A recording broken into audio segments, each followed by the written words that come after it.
David Sharp is well and truly earning his money this transfer window as midfielder Tommy Leigh is announced as the Bantam's next winter recruit. He signs on an undisclosed fee from MK Dons on a 2.5-year contract, and in today's video you're going to find out all my thoughts and opinions on this signing and how Graham Alexander could potentially fit him into his side. Now this is one that has been rumoured over the last couple of days. I think it was reported by Peter O'Rourke or Football Insider, and today at 7 PM it has been officially confirmed when Bradford City tweeted saying, "We are delighted to announce the signing of Tommy Leigh on a 2.5-year deal for an undisclosed fee from MK Dons. It is great to have you with us, Tommy." The article does then read, "Leigh completes City switch. Bradford City is delighted to announce the signing of Tommy Leigh on a 2.5-year deal for an undisclosed fee from MK Dons. The 24-year-old attacking midfielder, who can also operate further forward, boasts an impressive record of 29 goals and 15 assists in his 137 career appearances." Before I go any further, 137 career appearances at the age of 24 is very impressive in my opinion. I know he's got quite a big non-league background, but that really does impress me, and obviously the goal scoring and assist numbers are not bad at all for a midfielder whatsoever. Leigh began his career in Portsmouth's academy before finding his feet as a senior player in non-league. He was snapped up by Accrington Stanley in 2021, who were then competing in Sky Bet League 1. He played 120 times in total for the Lancashire club, finding the back of the net 28 times and registering 11 assists.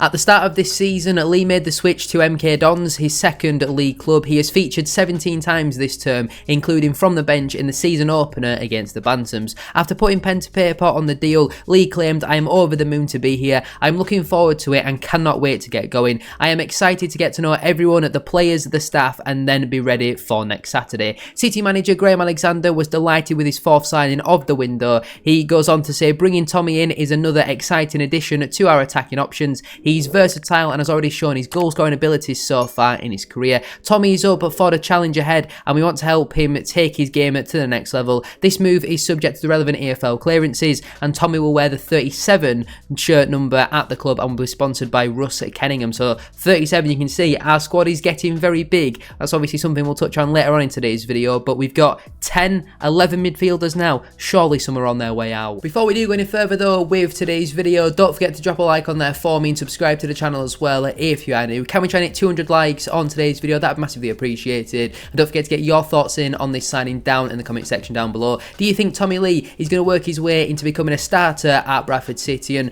for that game against Carlisle, when everyone is going to be available, what would be your starting two behind probably Michael Mellon? Obviously, with him signing from another club, MK Dons tweeted, "MK Dons can confirm Tommy Leigh has completed a permanent move to fellow League 2 side Bradford City. We wish you all the best for the future, Tommy." And that's it. There's no article for him or anything like that. It's just a picture of him. And I think there is something that obviously we need to discuss regarding Tommy Leigh. I'm going to try and keep the information as accurate as I can remember, but MK Dons fans, you'll obviously know a lot more than what I do. So if I am wrong with any of this information, I do apologise, but I'm 99.9% sure this is all correct. So unfortunately, former MK Dons man George Baldock did pass away earlier this season, and obviously being a former MK Dons player, they did a nice tribute to him. They put his shirt on the bench, and I believe Tommy Leigh started in a league game for MK Dons. He was then substituted off, and he then moved the shirt of George Baldock onto the next seat. I think he folded it up and moved it away. I think MK Dons lost that game, I believe, and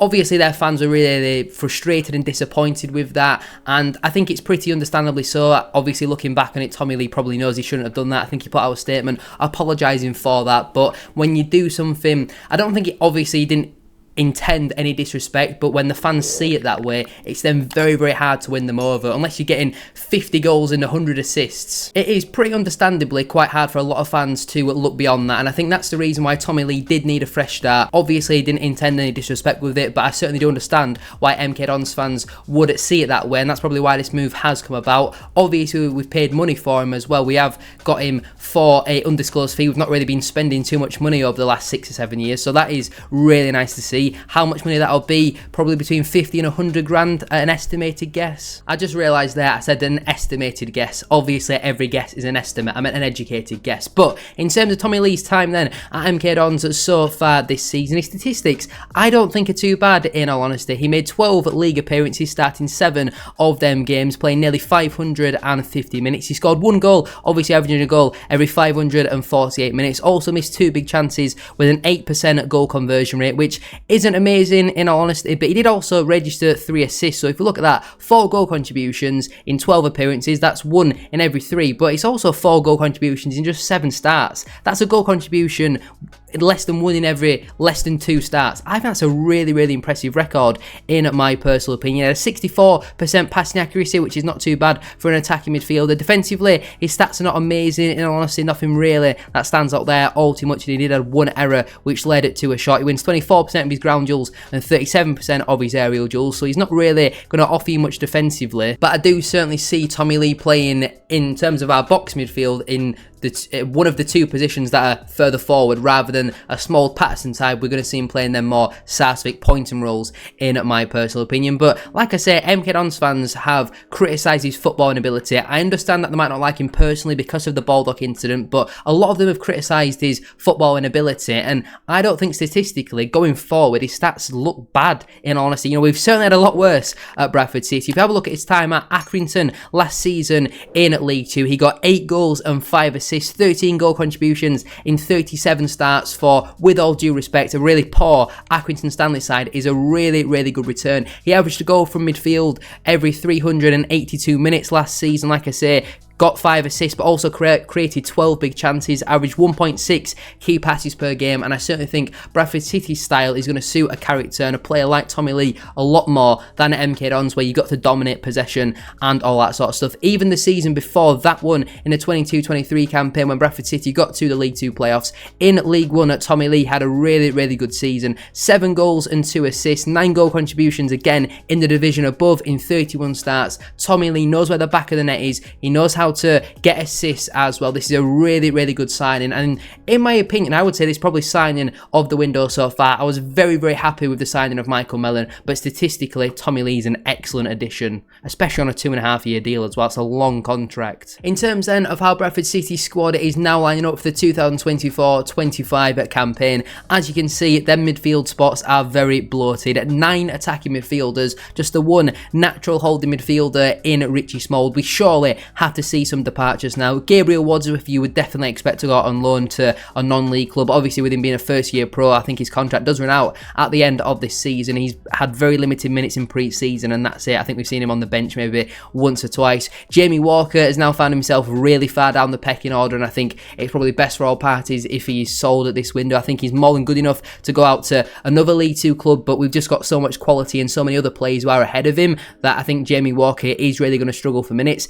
Clark Adore, I know he's versatile and he can play left wing back, but he's not amazing there, especially defensively, so I wouldn't be against him going out on loan. What does this now mean for people like Bobby Poynton? You know, he's been very good so far this season, but there's so many different attacking options. I think we're going to see a lot of substitutions around the hour 70th minute mark, but I'm never going to complain about having strength in depth. When you look at the quality of Bradford City's squad over the last couple of seasons, we've massively lacked that strength in depth, so I'm definitely not going to complain. If we sign any more attacking midfielders, I don't know where we're going to play them, because we could genuinely, we are 1 midfielder away from being able to field a full outfield team of midfielders. I mean, if you count Tyreek Wright as a midfielder, we can do that. That is ridiculous. And in terms of some other news, Graham Alexander did confirm that Jack Shepherd will remain, or will be remaining, with Bradford City for the remainder of this season, which is obviously very positive news. I haven't listened to his full quotes about that sort of stuff, so I don't know if he said anything about Jay Ben, but I still personally believe we need to get another centre-back in, Jonathan Tompkinson, and I also still believe we need to get another striker in. Freddie Draper is what I'm hoping. But for me, the number 1 priority for Bradford City has to be a new number 1 in this January transfer window. I'm going to leave it there though for today's video. If you have enjoyed, don't forget to drop a like on there for me and subscribe to the channel as well if you are new. 200 likes, as I said at the start of today's video, will be massively appreciated. Don't forget to get your thoughts in as well on this signing down in the comment section down below. Tommy Leigh is officially a bantam for an undisclosed fee from fellow League 2 side MK Dons on a 2.5-year deal. Thank you all for watching, have a great rest of your day, and hopefully we see the return of Jonathan Tompkinson very soon.